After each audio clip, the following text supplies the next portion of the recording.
네, 트럼프가 지금 의약품 관세를 2주 내에 발표하겠다라는 또 언급을 하면서 시장을 또 불안정하게 만들고 있습니다. 왜 이렇게 시장의 변동성이 오래 갈까? 트럼프가 계속 새로운 관세를 새로운 품목에 부과를 하면서 새로운 불확실성을 꺼내기 때문이죠. 그런데 이 의약품이 미국의 물가에 상당한 영향을 미치는 거 알고 계셨나요? 트럼프가 이 의약품과 관련돼서 전 세계 다른 나라와 비교해서 우리는 매우 불공정하게 관치를 당하고 있다. 많이 듣던 이야기죠. 이 이야기를 했었는데 왜 그랬냐면은 다른 어느 나라들과 비교를 하더라도 각각의 의약품들의 가격을 보면요, 미국 안에서의 판매되는 가격이 훨씬 높은 수준의 판매가 되고 있더라라는 것을 지금 트럼프가 이야기를 하는 겁니다. 왜 우리 미국에서만 약값을 이렇게 비싸게 형성을 하느냐. 그러다 보니까 미국의 전체 1인당 그 지출, 소비 지출 금액을 보면은 연간 한 5, 6만 불 정도를 뭐 지출한다라고 하면 그 중에서 거의 10,000불 가까이를 지금 헬스케어 사이드에서 지출을 하고 있거든요. 의료 서비스나 의약품 사이드에서 거의 20% 가까이를 지출하고 있는 것이죠. 근데 좀 더 자세히 보면은 최근에는 거의 9,000불을 넘어서 거의 12,000불, 1인당 한 12,000불 정도를 헬스케어 부분에서 지출을 하고 있다. 근데 이게 어느 정도냐면은 스위스보다 훨씬 높고, 그리고 전 세계 평균치보다 거의 2배에 달하는 정도의 헬스케어 지출을 미국인들이 하고 있다라는 거예요. 근데 일본은 뭐 5,000불 뭐 이 정도밖에 안 되는데 미국만 12,000불, 13,000불 이런다라는 거죠. 1인당 헬스케어 지출비가 비싸다라는 거는 미국인들이 그만큼 많은 돈을 헬스케어에서 지불하고 있다라는 거고, 약값도 비싸고 다 비싼 이유가 이제 이런 이유인 거죠. 근데 이렇게 되면은 미국 개인들이 지출하는 게 아니라 미국 정부의 지출액이 훨씬 늘어나요. 보면은 이게 미국에서 미국인들이 헬스케어 소비 지출에 쓰는 비용에서 그 어떻게 이 비용을 조달을 하는지를 각각 나타낸 거거든요. 연도별로 변화를 나타낸 건데, 과거에는 정부의 그 건강보험 지원 비중이 한 25%도 안 됐어요. 그런데 이게 지금 최근에 들어서 거의 40%를 넘어서 엄청나게 정부의 지출 비중이 커진 거죠. 그러니까 사람들이 12,000~13,000불 정도를 1년에 헬스케어로 지출을 하는데 그 중에서 거의 40~50%를 정부가 부담을 하는, 그러니까 보조금으로. 우리나라 따지면 이제 건강보험 보조금 지급이 그만큼 많이 나가는 거죠. 약값이 비싸지고 의료 서비스가 비싸지면 비싸질수록 정부의 재정만 악화되는 상황이 되는 겁니다. 그래서 실제로 보면은 미국 정부의 연간 24년도 세수와 지출을 보면요, 세수 사이드를 보면 이 메디케어나 이 사회보장 사이드에서 1.6조 달러를 걷어가지고 연간 3.9조 달러를 쓰고 있어요. 그러니까 마이너스 2.3조 달러씩 거의 매년 이렇게 적자가 늘어나고 있는 거고, 앞으로 시간이 가면 갈수록 중위 연령이 점점 고령화로 빠지면서 나이가 먹게 되다 보니까 이 메디케어에 대한 수요가 점점 높아지겠죠. 그럼 지출은 더 가속화될 가능성이 있다. 근데 지금만 보더라도 이 지출이 어느 정도나 나가냐면은 2024년도 11월 한 달만 보더라도 세수가 3,020억 달러였는데 메디케어로 나가는 지출 비중이 1,290억 달러. 그러니까 전체 세수 대비 메디케어로 나가는 비용이 43%나 되더라. 그런데 이게 계속 가파르게 증가해가지고 재정 적자가 악화되면 어떻게 해야 되겠어요? 정부가 국채를 또 발행해서 돈을 빌려와야 되겠죠.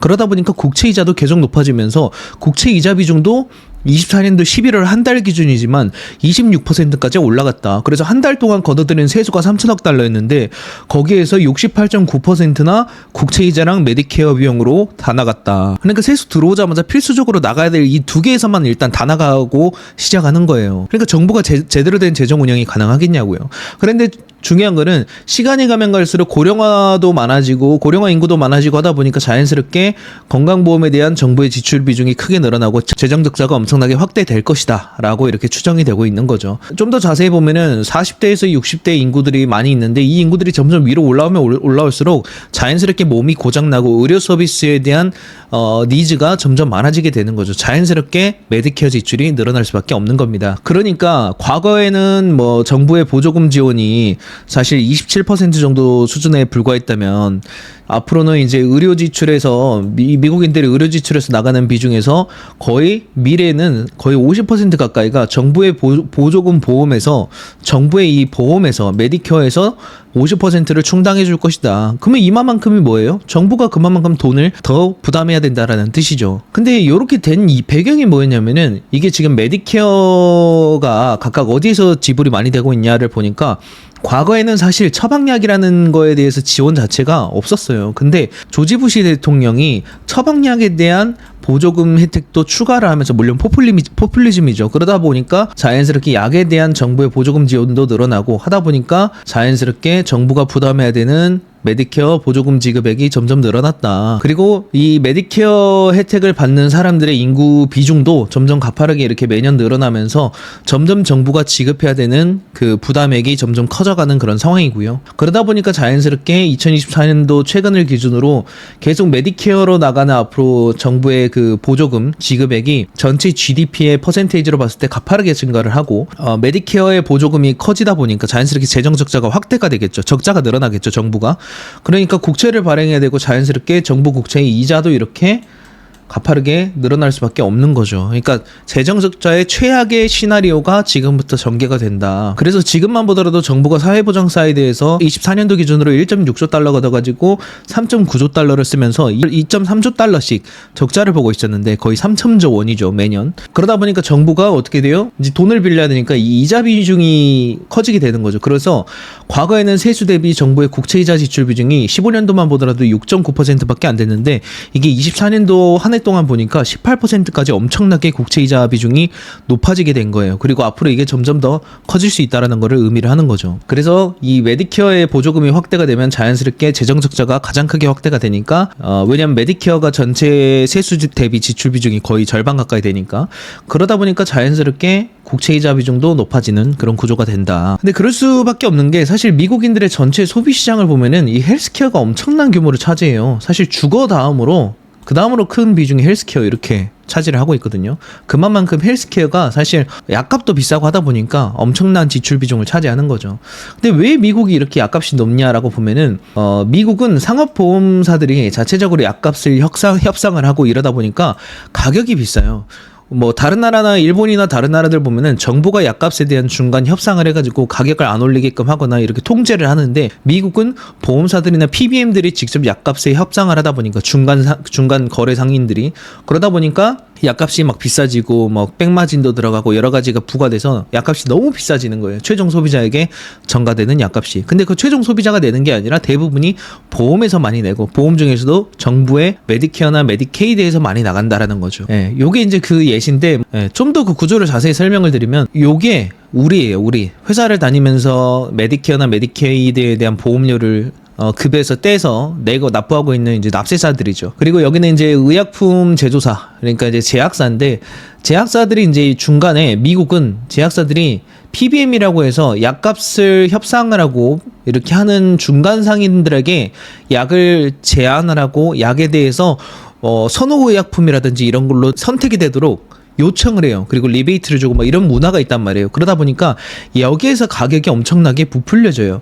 그 다음에 이제 여기에서 약국에 선호의약품을 등록하고 약을 이제 공급을 시작을 하면은, 보험 혜택도 받을 수 있고, 보험사들과 PBM과의 관계를 활용해서 보험 혜택도 받을 수 있고 하다 보니까 약국 입장에서도 그게 많이 팔리면 좋겠죠. 왜냐면 매출이 늘어나는 거니까. 그러다 보니까 사실 제약사가 파는 약값의 가격이 그렇게 높지 않을 수도 있는데, PBM이라는 그 중간 상인이 약값을 협상을 하면서 약이 너무 비싸지고 뭐 리베이트라든지 여러 가지 때문에, 그러다 보니까 최종 납세자들이 이 약국에서 구매하는 약의 가격이 비싸지는 거죠. 근데 그게 소비자들이 내는 게 아니라 대부분이 정부가 지금 거의 40~50%를 보조금에서 내고 있는 거니까 정부의 재정 적자만 악화되는 악순환의 구조인 거죠. 그래서 이 구조 자체를 바꿔야 된다. 거기에 가장 큰 부분이 PBM의 리베이트 문화를 어떻게 해결을 해야 된다라고 저는 생각을 합니다. 그래서 약값이 저렴한 국가들은 이 부분을 PBM이 아니라 정부가 직접 협상하거나 그렇게 한다라고 하더라고요. 그러니까 정부의 재정 적자가 이 사이드에서 계속 악화될 수밖에 없는 거죠. 걷어들이는 세수 대비 여기서 나가는 지출액이 2~3배 이상 높은 게 보여지는 것처럼, 이렇게 되면은 계속 정부의 재정 적자가 악순환의 구조를 가져갈 수밖에 없고, 이것 때문에 이제 트럼프가 착취를 당하고 있다 이런 이야기를 하면서 이걸 갈아엎으려고 하는 거죠. 그래서 이때는 약값을 파격적으로 낮춰서 정부의 이 재정 지출, 메디케어나 KD에서 나가는 처방약 부분, 특히 여기서 나가는 지출 비중을 낮추도록 유도를 해야 되는데, 그래서 트럼프가 4월 15일에 이런 이야기를 했었어요. 메디케어의 약품 가격 협상 프로그램을 개선하겠다. 이제 아까 제가 말씀드린 거고, 그리고 메디케어 지불을 표준화해서 가격을 최대 60%까지 낮출 수 있다. 뭐 이렇게 표준화, 가격의 표준화라든지 이런 거를 통해서 보조금의 지급액을 낮추려고 계획을 하는 것 같고, 그리고 이제 바이오시밀러, 신약은 비싼데 바이오시밀러나 이런 것들은 6분의 1 정도의 가격이거든요. 그러니까 상당히 저렴해서 요거에 대한 도입도 크게 확대해 나가려고 하는 거죠. 근데 이게 해외에 있으면은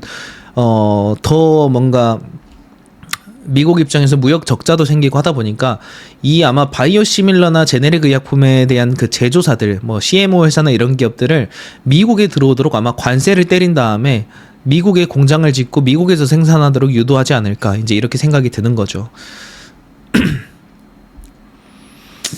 그래서 트럼프가 한 내용을, 이제 이 당시 때 한 내용을 정리해 보면은, 첫 번째, 메디케어 약품 가격 협상 프로그램을 개선하겠다. 그러니까 PBM이 약품 가격을 협상하고 있었다면은 요거를 이제 개선을 해서 가격을 더 낮추겠다라는 부분인 거고, 그리고 두 번째는 메디케어 지불을 뭐 표준화해 가지고 가격을 낮추겠다, 이제 이런 부분인 거고, 같은 맥락이에요, 1, 2번이 사실. 그리고 3번은 제네릭 의약품과 바이오시밀러처럼 그 가격이 저렴한 의약품들의 미국 유통을 늘리겠다, 이런 개념인 거죠. 그래서 신약보다 훨씬 저렴하고 신약이랑 비슷한 성능을 낼 수 있으니까 미국 입장에서는 사실 요게 확대가 되면은 보조금도 처방약 사이드에서 덜 나갈 수 있고 좋은 거죠. 예, 그래서 요 세 개가 트럼프가 주로 했던 이야기, 이때 중심적으로 이야기했던 이야기인데, 요걸 바탕으로 생각해 보면 앞으로 트럼프가 2주 내에 발표하겠다라고 한 게 아마 요 부분이 되지 않을까. 1번과 2번과 관련돼서는 아마 이 중간에 약값 협상을 PBM이 하고 있었는데 이 리베이트나 이런 문화들 때문에 여기서 가격이 너무 비싸졌는데, 요거를 앞으로 약값이 저렴한 국가들은 이 부분을 정부가 직접 협상을 하고 있기 때문에 아마 이거를 트럼프가 그 정부가 직접 한다라고 할 수도 있고, 아니면 그와 비슷하게 가격을 낮추도록 뭔가 표준 가격을 제시하거나 뭐 그렇게 할 수도 있겠죠. 뭐 표준 가격이라고 하면 사실 같은 의약품들을 다른 나라의 평균 가격을 적용해서 그 평균 가격에 맞추도록 유도할 수도 있겠죠. 가격의 표준화를 한다라는 거죠. 예, 그렇게도 할 수 있겠죠. 그래서 이때 정부가, 트럼프가 앞으로 2주 내에 발표하는 내용이 아마 그런 내용들이 포함되어 있을 수도 있을 것 같고요. 그리고 두 번째는 이제 결국은 이쪽에서도 미국은 지금 약을 직접 물론 미국 안에서도 이제 CMO 회사나 이런 기업들이 많이 있긴 해요. 그런데 앞으로 더 많은 기업들이 미국에 공장을 짓고 미국에서 생산하도록 유도하기 위해서 아마 해외에 있는, 예를 들어서 우리나라나 뭐 우리나라 셀트리온이나 삼성 바이오로직스들이 공장이 한국에 있거든요. 그리고 해외에는 오피스를 두고 있고 한국의 공장을 대부분 두고 있는데, 요 공장들을 특히 삼바나 셀트리온 보면은 매출의 대부분의 비중이 미국 비중이 높아요. 유럽이랑 미국 비중이 높은데 최근에 미국 비중이 가파르게 올라가고 있는데, 앞으로 미국에서 약을 팔 거면 이런 공장들도 미국에 직접 지어라. 그래서 안 지으면은 여기에서 직접 수입하는데 우리가 관세 때리겠다, 뭐 이렇게 관세에 대한 언급을 또 할 가능성이 있겠죠. 그렇게 되면은 우리나라 기업들 셀트리온이나 삼바 같은 경우에는 대규모 자본적 지출을 미국에 해야 되는 상황이 될 수가 있고, 그리고 관세의 영향으로 인해서 한동안 판매되는 가격이 비싸지다 보니까 뭐 원가율이 높아지거나 마진율이 줄어들 수 있는 상황이 될 수가 있고, 그리고 삼바 같은 경우에는 해외 제약사들의 위탁 생산을 많이 하고 있었는데 그 오더들이 아마 미국 안에 있는 CMO 회사로 분산 조정될 수 있는 가능성도 있겠다. 그러면 아마 좀 영향을 받을 수도 있겠죠. 그래서 아무튼 그런 형태의 그 구조를 만들기 위해서 트럼프가 관세를 부과하고 이들의 미국에 공장을 짓도록 유도하지 않을까, 그런 생각이 좀 들었습니다. 결국 뭐 사실 우리나라 바이오 단지들이 사실 송도나 이런 데도 많이 있는데, 특히 그 중에서도 이제 유럽 매출도 높지만 미국 매출도 높았거든요. 근데 앞으로 미국 매출의 건은 미국의 공장을 짓도록 유도가 된다고 하면 관세나 이런 것들 때문에, 그렇게 되면 자연스럽게 이쪽 사이드에서의 늘어날 수 있었던 채용이나 이런 것들도 줄어들 수 있는 거고, 그래서 이제 이렇게 되면 이제 무슨 일이 일어날까라고 보면, 앞으로 전체 소비 시장에서 막대한 규모를 차지하고 있는, 주거 다음으로 막대한 규모를 차지하고 있는 헬스케어 부분에서 관세라든지 이렇게 가격의 상승을 유도할 수 있는 환경을 조성하게 되면은 지금과 같이 사실 1분기 역성장을 하고 있는 이런 상황에서 앞으로 헬스케어 사이드의 물가가 더 올라가고 소비자들의 지출 부담이 더 커지게 되면은 다른 사이드에서의 악영향이 있을 수도 있겠다. 안 그래도 경제도 지금 역성장하고 있는 상황에서 소비 심리도 둔화되고 있는 상황에서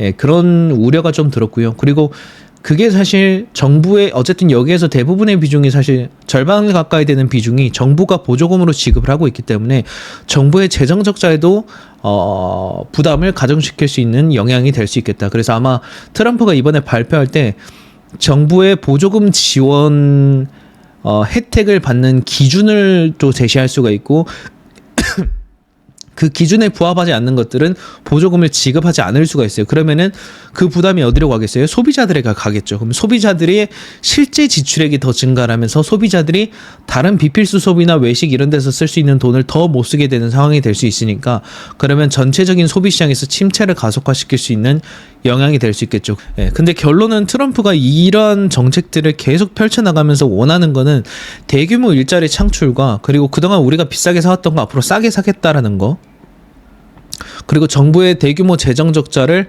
해소하겠다라는 거, 그리고 나서 달러에 지금 강세가 나오고 있는데, 그리고 다른 통화들은 다 평가 절하를 해가지고 미국이 엄청나게 팔아먹고 있었는데 앞으로 달러의 평가 절하를 나와서 앞으로 미국도 에너지 대규모 수출도 하고 우리가 공장 지어진 것들을 이제 다 수출을 하겠다. 이제 이런 거를 좀 준비하는 과정이 아닌가. 예. 그래서 중요한 거는 제가 항상 말씀드리지만 정부의 정책 방향, 그리고 정부의 정책 방향이 시장의 붕괴를 유도하더라도 이걸 살려줄 수 있는 처방약 같은 연준의 정책 방향이 있어요. 금리 인하를 해주거나 대규모 양적 완화를 해주거나 이런 그 연준의 정책 방향, 정부의 정책 방향, 이 두 가지의 방향성의 전환을 확실히 나올 때까지 지켜볼 필요가 있다. 그렇게 저는 생각이 듭니다. 아직까지는 확실한 전환이 나온 것들이 나오지 않고 있기 때문에 계속 변수들이 많이 있는 것 같고, 그래서 계속 지켜봐야 된다라고 생각이 들고요.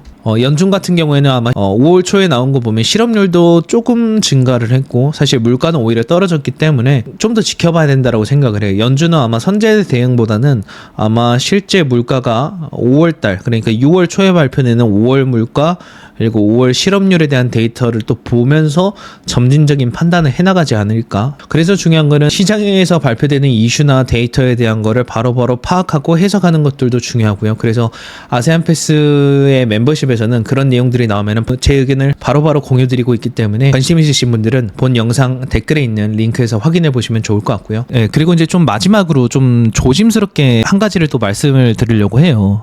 제가 이제 또 새로운 시작을 준비하고 있는데요. 좋은 기업을 알아도 좀 시장은 늘 변수나 그런 흔들림의 연속이었더라고요. 이제 그럼에도 이제 우리가 장기적으로 투자를 하려면은 결국 기업의 매출이나 이익이 지속적으로 성장을 하는가? 네, 이런 부분에 대한 좀 깊은 이해나 확신이 좀 필요하겠다라는 생각이 들더라고요. 사실 이런 부분을 전달하려고 유튜브 채널을 시작하기도 했었는데 아무래도 이 채널의 장기적인 성장에는 뭐 조회수도 많이 나와야 되고 이런 것들이 중요하다 보니까 좀 시장의 관심, 시장의 이슈에 대한 중심으로 컨텐츠를 만들 수밖에 없더라고요. 네, 그래서 이제 투자에 중요한 거는 뭐 사람들이 관심을 가지지 않을 때 좋은 기업을 찾고 공부하는 게 중요한데 그런 컨텐츠들은 사실 우선순위에 밀릴 때가 좀 많았죠. 왜냐면 조회수를 많이 내야 되니까. 이제 유튜브 자체의 시스템에는 좀 그런 한계가 있더라고요. 전달드릴 수 있는 그런 루트나 이런 게. 네, 그래서 이제 보고서처럼 좀 정리된 글이나 좀 필요할 때 그냥 그렇게 꺼내볼 수 있는 그런 쉬운 구조. 카테고리별로 뭐 묶여 있는 자료라든지 뭐 이런 부분을 구현하려면 좀 새로운 그런 플랫폼이 좀 필요하겠다. 그래서 지금 이제 유튜브 밖에서 지금 아세안 패스만의 그런 새로운 공간을 기획을 하고 있습니다. 이름도 정했는데 아세안 패스의 이제 미래 전략실이라고 이렇게 좀 정했거든요. 물론 아직 세부적인 거는 좀 더 이제 구상이 필요하지만, 그래서 이제 여러분들의 의견이 좀 필요합니다. 지금 이제 내부 컨텐츠를 기획하고 어떻게 하면 양질의 내용을 좀 정리할까에 대한 고민을 하고 있는 단계고, 그래서 아직은 완성 전이니까 여러분들께서 뭐 이런 컨텐츠가 있었으면 좋겠다, 뭐 이런 분석은 뭐 유튜브에서 좀 보기 어려웠다, 뭐 그런 의견들이 있으면은 이 영상 댓글에 좀 남겨주시면은 그걸 반영해서 좀 진행하도록 하겠습니다. 관련돼서는 제가 곧 다시 소식을 좀 전달드리도록 하겠습니다. 네, 아무튼 오늘 영상은 여기까지고요. 앞으로도 이런 유익한 내용을 계속 받아보고 싶으시다면 구독과 좋아요, 알림 설정 부탁드리겠습니다. 감사합니다.